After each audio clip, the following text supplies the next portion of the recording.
মহোদয় এবং অন্যান্য অতিথিরা আমাদের মধ্যে উপস্থিত হয়েছেন। সেই সাথে আমাদের মধ্যে সম্পূর্ণ জাতীয়তাবাদ ভিত্তিক বর্ণাঢ্য সাংস্কৃতিক অনুষ্ঠান, নৃত্য এবং সঙ্গীত পরিবেশনা থাকছে। এই মহতী অনুষ্ঠানকে সর্বাঙ্গীন সার্থক এবং সফল করার লক্ষ্যে সরকার এবং অন্যান্য অতিথিরা আমাদের মধ্যে এসে পৌঁছেছেন। আমরা সঙ্গীতের পুরস্কার বিতরণ অনুষ্ঠান গতকাল সামনো আরডি ব্লকের পক্ষ থেকে ৮০তম স্বাধীনতা দিবস উদযাপন উপলক্ষে কুইজ প্রতিযোগিতা অনুষ্ঠিত হয়েছিল। এই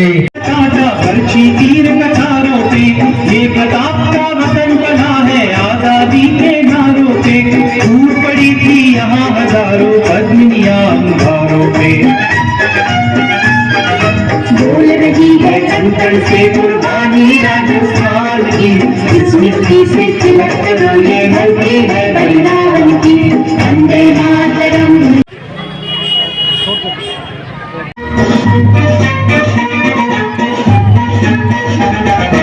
आओ बच्चों तुम्हें दिखाए झांकी हिंदुस्तान की, इस मिट्टी से तिलक करो ये धरती है बलिदान की। वंदे मातरम, वंदे मातरम, वंदे मातरम, वंदे मातरम। आओ बच्चों तुम्हें दिखाए झांकी हिंदुस्तान की, इस मिट्टी से तिलक करो ये धरती है बलिदान की। वंदे मातरम, वंदे मातरम, वंदे मातरम, वंदे मातरम।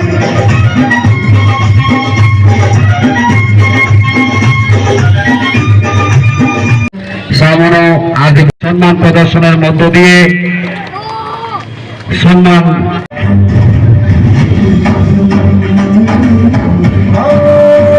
जिसकी मिट्टी को सलामी देता है दिल सवेरा, जिसके बस नाम है तो भी ऐसा बस देगी हमेरा। खेतों से गाँव शहर सब बोले कि बोल रे मेरे देश की धरती,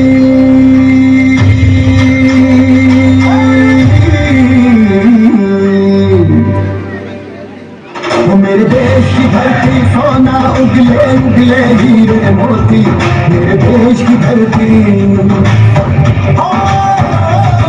मेरे देश की धरती सोना उगले उगले हीरे मोती, मेरे देश की धरती, मेरे देश की धरती।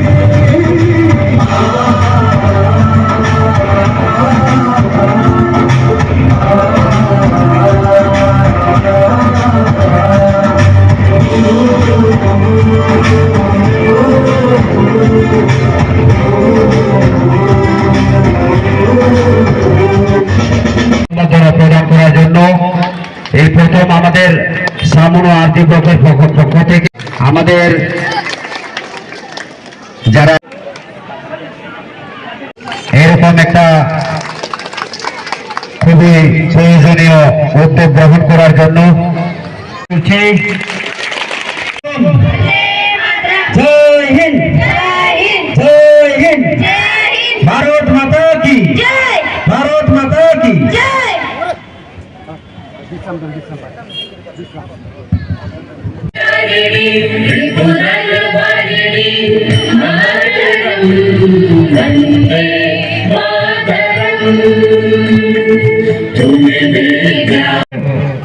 কুমারদীপ সরকার মহোদয়কে জাতীয় পতাকা উত্তোলন করার জন্য বিনম্রভাবে অনুরোধ করছি।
रुद्रजस्य पुलकितयामिनी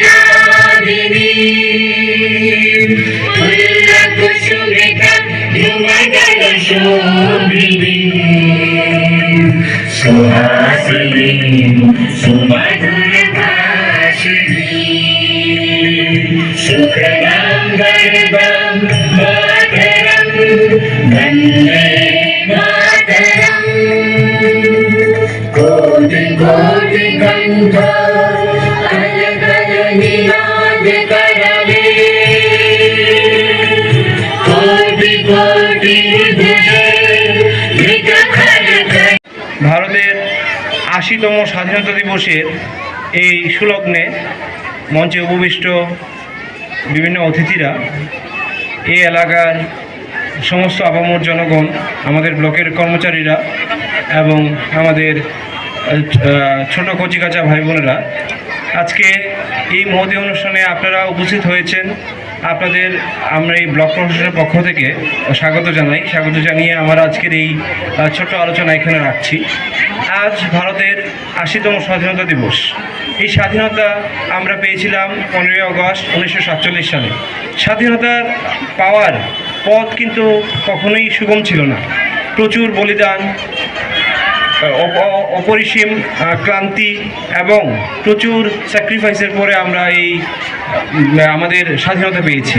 স্বাধীনতার জন্যে বহু যারা স্বাধীনতা সংগ্রামী আছেন তারা জীবন বলিদান করেছেন। শুধু জীবন বলিদানই নয়, বিভিন্ন সংগ্রাম, বিভিন্ন রেভলিউশনের মাধ্যমে আজকে আমরা স্বাধীন একটি রাষ্ট্র। স্বাধীনতা শুধুমাত্র একটি শব্দ নয়, এটা একটা ভাব, এটা একটা দায়িত্ব, এটা আমাদের সবাই মিলে অক্ষুণ্ণ রাখার এবং এগিয়ে নিয়ে যাওয়ার একটি সংকল্প। স্বাধীনতা এমন একটা জিনিস যেটা আমাদের প্রত্যেক দিনের প্রত্যেক মুহূর্তে জড়িয়ে রয়েছে। স্বাধীনতা যেমন বাক স্বাধীনতা, যেমন নিজেদের জীবিকা, ধর্ম, বর্ণ চুজ করার স্বাধীনতা। আপনারা জানেন স্বাধীনতা এমন একটা অধিকার যেটা আমাদের ভারতীয় সংবিধান দিয়েছে এবং আমাদের বিভিন্ন রকম মৌলিক অধিকার আমাদের রয়েছে যেটা আমাদের ভারতীয় হিসেবে আমরা এক্সারসাইজ করতে পারি। কিন্তু মৌলিক অধিকারই আমাদের একমাত্র বিষয় নয়। মৌলিক অধিকারের সাথে আমরা পেয়ে থাকি আমাদের কর্তব্যগুলো। এই কর্তব্যগুলো আমরা যেন সত্যের সাথে, নিষ্ঠার সাথে এবং ডেডিকেশনের সাথে পালন করে থাকি, এটা আমাদের দায়িত্ব। আপনারা জানেন আজ ভারত বিশ্বের সর্ববৃহৎ গণতন্ত্র এবং আমরা সেই সঙ্গেই তৃতীয় বৃহত্তম ইকোনমি। আমরা ভারতের এই স্বাধীনতাকে আমরা যারা ভারতের জনগণ আছি, আমাদের গভর্নমেন্ট যা যা স্কিম দেয়, গভর্নমেন্ট যা যা সুযোগ সুবিধা দেয়, এর সঙ্গে কিন্তু আমাদের নৈতিক যে কর্তব্য সেগুলো পালন করার দায়িত্ব দেয়। তাই আমাদের এখন ভাবা দরকার যে আমরা সরকার থেকে যে সুযোগ সুবিধা পাচ্ছি সেই সঙ্গে আমরা আমাদের যে মৌলিক কর্তব্যগুলো আছে সেগুলিকে এক্সারসাইজ করতে পারছি কিনা। আজ ভারতকে প্রত্যেকটি জনগণের কাছে সবগুলো সুযোগ সুবিধা দিতে ভারত সরকার এবং রাজ্য সরকার দৃঢ় সংকল্পবদ্ধ। আপনারা জানেন আপনাদের দৈনন্দিন জীবনে বেনিফিটের জন্য ভারত সরকার এবং রাজ্য সরকারের প্রচুর স্কিম রয়েছে, যেগুলো আমরা ডাইরেক্টলি ইনডাইরেক্টলি ইমপ্লিমেন্ট করে থাকি ব্লক প্রশাসনের পক্ষ থেকে। এই স্কিমগুলো সম্বন্ধে আপনাদের যেমন জানতে হবে, সেইভাবে জানতে হবে আপনারা এই স্কিমগুলোর বেনিফিট নিজেরা কিভাবে পাবেন এবং যে বেনিফিটগুলো পেলে সরকারের প্রতি আপনাদের দায়বদ্ধতা কিভাবে থাকবে, এই সবগুলো বিষয় আপনাদের জানতে হবে। আপনারা জানেন আমরা স্টেট গভর্নমেন্টের পক্ষ থেকে এবং সেন্ট্রাল গভর্নমেন্টের পক্ষ থেকে বিভিন্ন স্কিম, যেমন PMAY যেটা দিয়ে আপনারা ঘর পেয়ে থাকেন, এবং IGGL যেটা আমাদের স্বচ্ছ ভারত মিশনের অঙ্গ হিসেবে আমরা বিভিন্ন রকম IGGL এবং বিভিন্ন রকম কাজগুলো আপনাদের বেনিফিটের জন্য প্রোভাইড করে থাকি। আপনারা জেনে অত্যন্ত খুশি হবেন যে রাজ্য সরকারের বিভিন্ন রকম প্রকল্প আমাদের ছামনো ব্লকের এরিয়ার জন্যও রয়েছে। আপনারা ইতিমধ্যেই জানেন ছামনোর জন্য একটি বড় ট্রাইবাল ওয়েলফেয়ার ডিপার্টমেন্ট থেকে একটি বড় হোস্টেল স্যাংশন হয়েছে। ওয়ার্ল্ড ব্যাংক থেকে রাস্তাগুলো উন্নত করার কাজ অলরেডি চলছে, আর কিছুদিনের মধ্যে হয়তো বা কমপ্লিট হয়ে যাবে। তাছাড়াও আমরা আরও বিভিন্ন রকম উন্নয়নমূলক ইনফ্রাস্ট্রাকচারের দিক দিয়ে কীভাবে আমাদের ছামনোকে উন্নত করে তোলা যায়, এর জন্য বহু প্রকল্প অলরেডি নেওয়া হয়েছে এবং অনেকগুলোই কাজ কিন্তু স্যাংশন হয়েছে, যেগুলো এক্সিকিউশন চলছে, হয়তো বা বছরখানেকের মধ্যে কাজগুলো কমপ্লিট হবে। আমরা আপনাদের এই এলাকার একটি অন্যতম দাবি থাকে একটা টাউন হল, এই দাবিও অলরেডি আমরা সেক্রেটারি অফিসে পাঠানো হয়েছে, যে কোনো সময় স্যাংশন আসতে পারে এবং নতুন একটি টাউন হল আমরা এই জায়গাতেই আমরা দেখতে পারবো। আর শুধুমাত্র ইনফ্রাস্ট্রাকচারই নয়, তাছাড়াও আমাদের টিআরএমের পক্ষ থেকে আমাদের এসএইচজিদের সশক্তিকরণের জন্য বিভিন্ন রকম প্রকল্প চলছে এবং আগামী দিনেও সেটা চলবে। কিন্তু আমি আবার যে প্রসঙ্গে আগেই উল্লেখ করেছিলাম সেটাই আমি এখন আবার কন্টিনিউ করতে চাই, যে আমরা যে গভর্নমেন্ট থেকে বিভিন্ন রকম বেনিফিটস পাবো, এর পরিবর্তে আমরা গভর্নমেন্টকে কী দিতে পারি? গভর্নমেন্টকে আমরা দিতে পারি একটি অঙ্গীকার এবং কিছু দায়িত্ব, যেমন স্বচ্ছতা। গভর্নমেন্ট, আপনারা জানেন, স্বচ্ছ ভারত মিশনের আন্ডারে প্রচুর প্রকল্প গভর্নমেন্ট হাতে নিয়েছে, কিন্তু আমাদের কিন্তু আরেকটা উচিত যে স্বচ্ছতা আমরা কীভাবে বাড়ি ঘরে মেনটেন করতে পারি সেটা যেন আমরা লক্ষ্য রাখি। আপনারা জেনে আনন্দিত হবেন, আর 1 মাসের মধ্যেই লংতরাই গুঁড়ো মশলা হোক বা সর্ষের তেল, আমার দেশের প্রোডাক্ট, দেশের স্বাদের আনন্দ লংতরাই। লংতরাই, রান্নায় তোমাকে চাই।